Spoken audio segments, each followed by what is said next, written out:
를 얻고 아내를 버린 황제. 죽을 때까지 그녀의 빚을 갚아준 기막힌 사연. 가장 잔인한 비즈니스. 역사상 가장 슬픈 이혼식이라고요? 아닙니다. 이건 가장 잔인한 비즈니스였습니다. 나폴레옹은 제국의 후계자를 위해 조세핀을 버렸고, 조세핀은 황후라는 타이틀을 놓치지 않기 위해 실신하는 연기까지 불사했습니다. 두 사람 모두 그 눈물 뒤에 계산기를 두드리고 있었습니다. 그런데 진짜 비극은 이혼 이후에 있습니다. 이혼 도장을 찍고 나서도 나폴레옹은 조세핀의 어마어마한 사치 빚을 갚아주며 허덕였습니다. 전 유럽을 정복한 황제가 정작 전 아내의 지갑 역할에서는 끝끝내 벗어나지 못했습니다. 여러분, 저는 바바라입니다. 오늘은 나폴레옹이라는 정복자의 마지막 패배를 아주 냉정하게 기록합니다. 제1장, 이혼 서류, 2개의 계산기. 1809년 12월 15일, 튀일리 궁전의 회의실. 나폴레옹은 황족과 고관들이 모인 자리에서 이혼을 선언했습니다. 그가 준비한 선언문을 읽기 시작했을 때 목소리가 흔들렸다고 기록은 전합니다. 읽다 멈췄습니다. 다시 읽었습니다. 또 멈췄습니다. 당시 현장에 있던 국무원 의원의 기록. 황제는 서류를 읽는 도중 여러 번 멈추셨다. 눈가를 닦으셨다. 그러나 끝까지 읽으셨다. 끝까지 읽었습니다. 그게 핵심입니다. 울면서도 멈추지 않았습니다. 이것이 나폴레옹의 눈물이 사랑인지 야망인지를 가르는 지점입니다. 조세핀도 눈물을 흘렸습니다. 그리고 의식을 잃고 쓰러졌습니다. 시종들이 달려왔습니다. 나폴레옹이 직접 그녀를 들어 침실로 옮겼다는 기록이 있습니다. 이 장면만 보면 가슴 시린 이별처럼 보입니다. 그런데 조세핀이 그 자리에서 요구한 것이 무엇이었는지 알면 생각이 달라집니다. 황후 칭호, 말매종 저택, 연간 300만 프랑. 조세핀이 눈물을 흘리는 동안 그녀의 변호인단은 이혼 조건을 협상하고 있었습니다. 황후 칭호 유지, 말매종 저택 소유권, 연간 300만 프랑의 생활비. 오늘날 환산으로 연간 약 67억 원에 해당하는 금액입니다. 나폴레옹은 전부 수락했습니다. 이혼 서류에 서명하면서 그는 조세핀에게 평생 연금을 보장했습니다. 여기서 질문 하나. 나폴레옹의 눈물은 과연 무엇이었을까요? 조세핀을 떠나보내는 슬픔이었을까요? 아니면 후계자를 얻기 위해 아내를 처분하면서도 그 결정에 떨떠름한 자기 자신에 대한 비겁한 자기연민이었을까요? 나폴레옹 자신은 이렇게 기록했습니다. 나폴레옹 회고록. 나는 그녀를 버린 것이 아니오. 제국이 그녀를 버린 것이오. 나는 다만 그 결정에 서명했을 뿐이오. 나는 다만 서명했을 뿐. 제국 탓을 했습니다. 정복자가 결국 자신의 선택에 책임지지 않았습니다. 제2장, 이혼 후 조세핀 67억짜리 사치. 이혼 후 조세핀은 말매종 저택으로 물러났습니다. 그리고 아무것도 바뀌지 않았습니다. 황후 자리만 없어진 것이지 황후의 소비는 그대로였습니다. 조세핀의 사치는 황후 시절부터 악명이 높았습니다. 그녀는 한 해에 드레스를 900벌 넘게 주문한 기록이 있습니다. 장갑은 수백 켤레, 향수는 수십 병, 보석은 셀 수 없이. 나폴레옹은 황후 시절 내내 그 빚을 갚아줬습니다. 그것만도 여러 차례 총액은 당시 화폐로 수백만 프랑이었습니다. 역사 기록에 따르면 나폴레옹은 조세핀의 빚을 재임 기간 동안 최소 3차례 이상 대신 청산했습니다. 그때마다 나폴레옹은 분노했고 그때마다 조세핀은 울었으며 그때마다 나폴레옹은 다시 지갑을 열었습니다. 그런데 이혼 이후에도 달라지지 않았습니다. 이혼 후 조세핀이 떠안은 빚의 규모를 보면 숨이 막힙니다.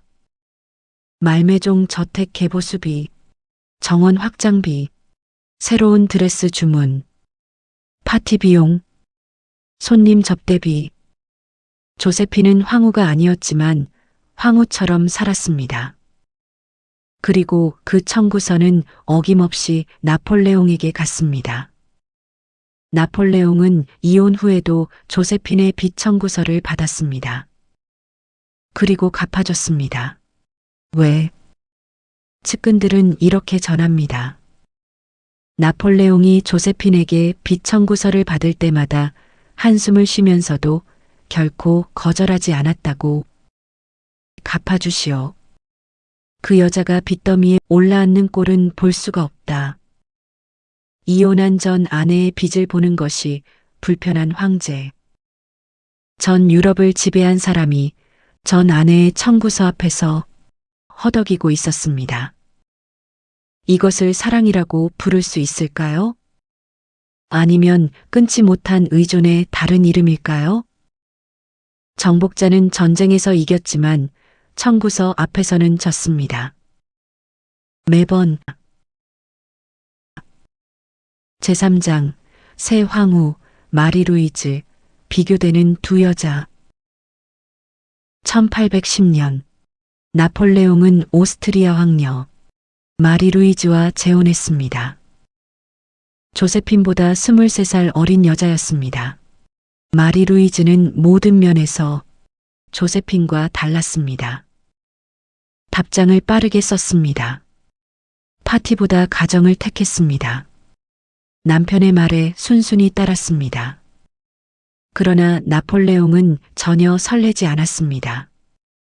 마리 루이즈는 1811년 아들을 낳았습니다.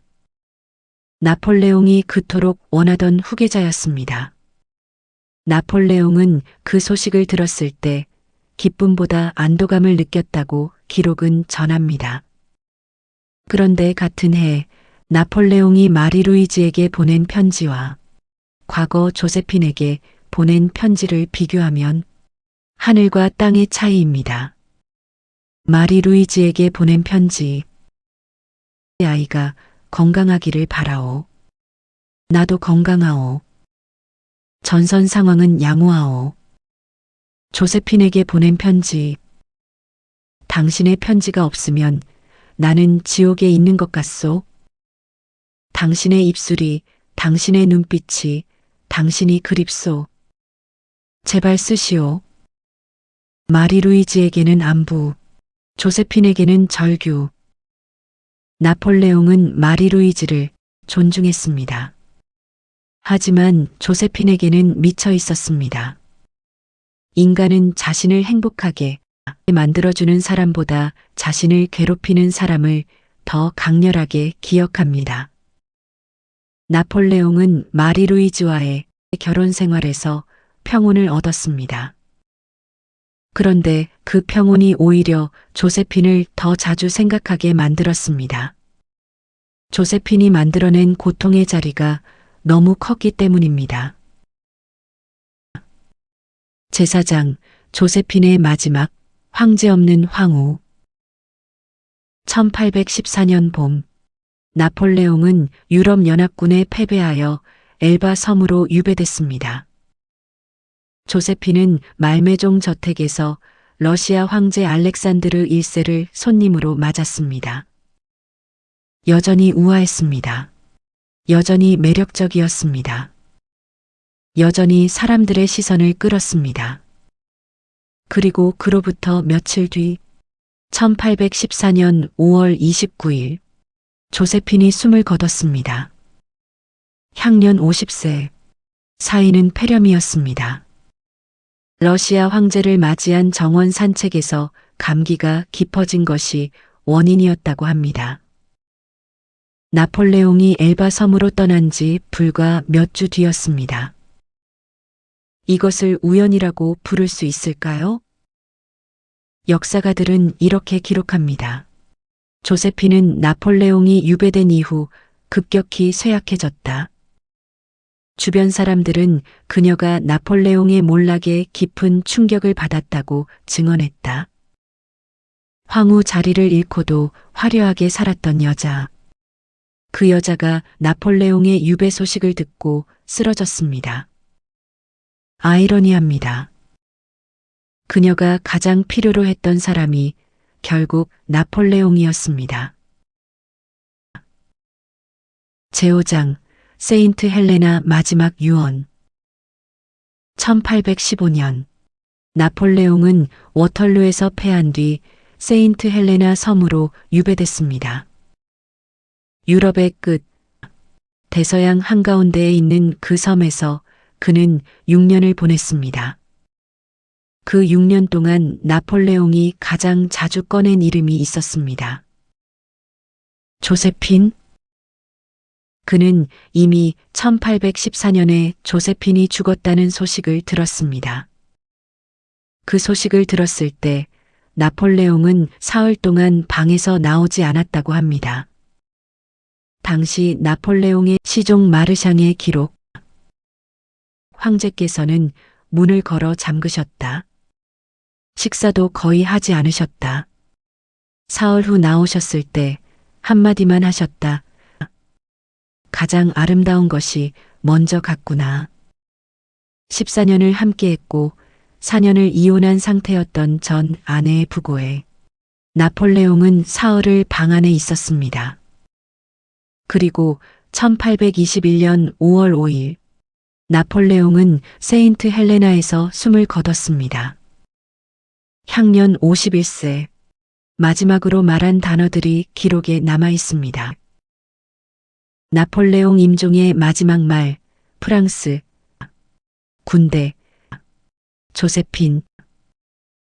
이 세 단어가 그의 마지막이었습니다.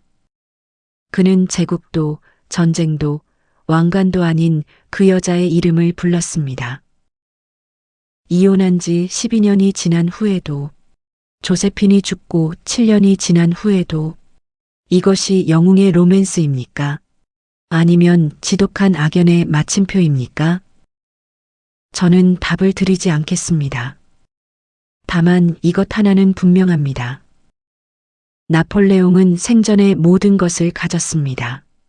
황제의 자리, 유럽의 지배, 아들, 새 황후, 그리고 마지막 순간 그 모든 것 중에서 그가 기억한 것은 자신을 가장 괴롭혔던 여자였습니다. 조세핀은 나폴레옹의 가장 큰 정복지였습니다. 끝내 함락시키지 못한. 사편에 걸쳐 나폴레옹과 조세핀의 이야기를 다 했습니다. 전장의 사자, 편지의 집착남, 이혼 후에도 청구서를 받아주던 남자, 그리고 마지막 숨을 쉬며 그 여자의 이름을 부른 황제. 여러분은 이것을 어떻게 부르시겠습니까? 사랑이라고 부르기엔 너무 처참하고 집착이라고 부르기엔 너무 애절합니다. 저는 바바라였습니다. 다음 시리즈에서 다시 만납시다. 좋아요와 구독, 역사의 이면을 함께 읽는 방법입니다.